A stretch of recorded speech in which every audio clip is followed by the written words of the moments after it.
Hey entrepreneurs, this time I would like to introduce to you a person with a lot of years of experience in design, working for IDEO design agency in the United States for more than a decade, spending several years here in corporate world in Australia working for corporations and having his own startup, and currently he is a Chief Design Officer at ANZ Bank. And welcome to our class. And really thank you very much for accepting this. And I would like to congratulate you for being appointed as a Chief Design Officer, because it is a significant signal for innovation and design communities in Australia. Thank you. And well done for that. So, and I will start with asking you a very simple question and to explain to our students, what is actually the role of Chief Design Officer? So, Munib, thank you very much. I agree. It is quite symbolic that we have a Chief Design Officer role in a major corporation in Australia. And it signals to the entire design community around the world that ANZ values design. In fact, when the announcement was made, I received over 18,000 responses to my tweet from designers around the world, congratulating ANZ for what they called breaking a glass ceiling for designers. Wow. Right? Actually giving design a seat at the table, which is quite remarkable. So I have two remits. Part of my remit is to help the bank, everyone at the bank, understand how to apply design, or what we would call human-centered design, to identify problems that customers or people in the community have, and then help them translate that into effective solutions that are great for them and great for the business as well. So that's part of my remit. The second part is to build an incredibly capable and talented community of practicing designers to create incredibly compelling experiences and products. Design is a term that we have to work very hard to explain. Right? Problem solving is much easier to explain. We should all be framed as problem solvers, and we should all recognize that it's a muscle that we should build, this notion of problem solving.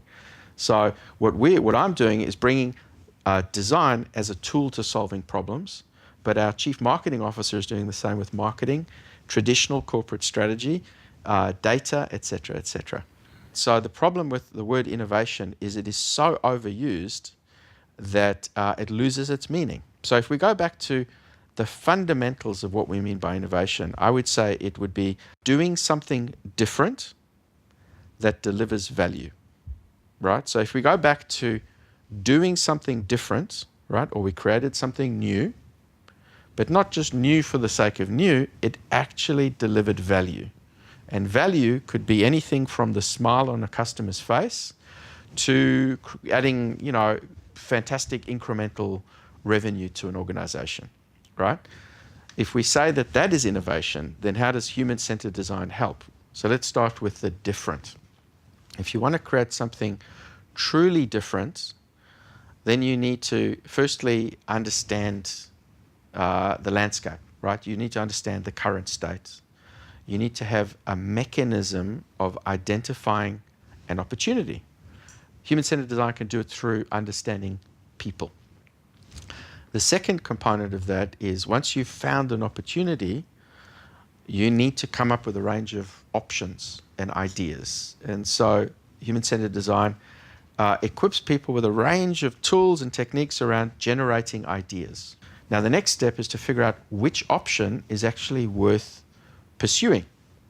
And in most cases, especially in a large organization, we have this notion of the hippo, which is the highest paid person's opinion, right? The big boss decides what's the right thing to do. And as we know, in most cases, the big boss is actually wrong, because the big boss doesn't have exposure at the ground level to the day-to-day challenges of the customer. The big boss, the person who should decide, is the customer themselves. But it's very hard to take ideas that are on post-it notes or bullet points and get customers to truly indicate that one idea is better than the other. And this is where design really shines, because designers can quickly and easily bring things to life. And so we talk about running experiments through prototypes. So we use those techniques to whittle down to find the right idea, right? So back to innovation, you want to create something that's different. You've got to find an opportunity. Many of those are hiding in plain sight through customers. You've just got to find a way of uncovering those. Then you have to use techniques to generate a range of options to solve customer needs. And that comes through bringing things to life, taking them back to customers and testing to get to the point where you've actually found a problem and you've identified the right solution. And that's a place where design is particularly potent to support the innovation process. And so the natural tendency will be then to either create a secret undertaking somewhere, a secret squirrel project, right? Get to the point where you can kind of eke out resources and come up with a solution and go, look, I'm going to prove to that person that they're wrong, right? And in most cases, that doesn't work, right? Even if you come up with something that is so blindingly obvious and compelling, there are many cases where you still can't convince leaders. I was co-founder of a startup, and there were 6 of us. There wasn't much navigation that needed to happen. You woke up in the morning, you had an idea, you would bust out a mock-up. By the afternoon, you'd be able to take it out to some users on the street, and you'd get feedback immediately. There just weren't many barriers. So we got things done very quickly, but at a very small scale. Now I join an organization of 40,000 people. Things happen a little slower, but the opportunity to have impact is massively magnified, right? But one of the trade-offs then is you have to navigate many, many more people and rules and systems and policies and procedures and what have you. Having leadership that is committed and inspired to creating change. When I left IDEO, I had this belief that I was equipped with a fantastic problem-solving approach. And it almost felt like I'd left the monastery and I could walk into any organization and I could share religion. And if I just explained this phenomenal, simple, engaging approach, that people would be able to just follow it and magic would happen. And then I joined my first bank, and I joked that within 5 minutes of joining the bank, I realized it's all leadership all the time. Now, it's not to say you don't want to have fantastic tools and methods and approaches, but fundamentally, in large organizations, leaders will always set the tone, and it actually doesn't matter what organization. So the first and foremost is making sure that you are able to communicate very clearly either the problem that you think needs to be solved, or the fact that there might be a solution, or you might even you might be passionate about a single solution. But the sooner you can get your leader on board and supportive, the easier it is for you to actually begin the process. It's one thing to try to convince somebody by telling them a story or writing them a document. It's another if you can actually walk into a meeting and put a prototype on the table. Here's my idea, right? I'm not a trained UI designer. I'm not a service designer. But I think that we can service customers in a different way. Or I think that there's a new product that we should create. And so what I did was I went home and I hacked it out of toilet rolls and cardboards, right? Or I scribbled what I think the user interface should look like. I can guarantee you immediately changes the conversation. People stop talking about, whether they interpreted you correctly. They're looking at a thing on the table. In many cases, it is incredibly difficult to change fundamental mindsets and biases and points of view that leaders have. So I think, the caution to entrepreneurs is read the signs of leadership and determine whether you think that there are kernels of opportunity to convince leaders. There is a kryptonite that no leader has the power to fight against, and that kryptonite is feedback from customers. So if you can say that you've built a prototype and that you've gone out and you've shown customers, and you come back and you can give them some comfort that you've spoken to enough customers, and you can bring some of the outside world in and say, this is what the customer's saying.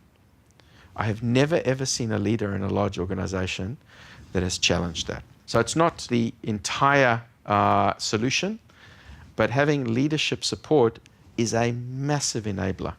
If you don't have leadership support, you are going to have to work much harder to get to an outcome. It doesn't mean an outcome isn't possible, but that's certainly the first component.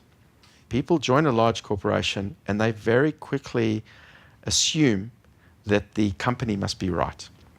And the moment that happens, you end up having people follow the herd, and you never get people challenging the status quo. So the first is to always trust your gut, right?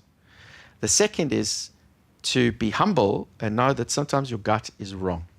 So you need to find a mechanism to test your gut, right? So the one way to do that, firstly, is to actually get very good at explaining what's on your mind. Now, sometimes you don't have a solution, you just have, it's an intuition, but communication, crisp, clear communication is the hallmark of navigating through an organization. So I think the true entrepreneur is somebody who gets excited by hitting obstacles. The true entrepreneur is the person who loves solving problems.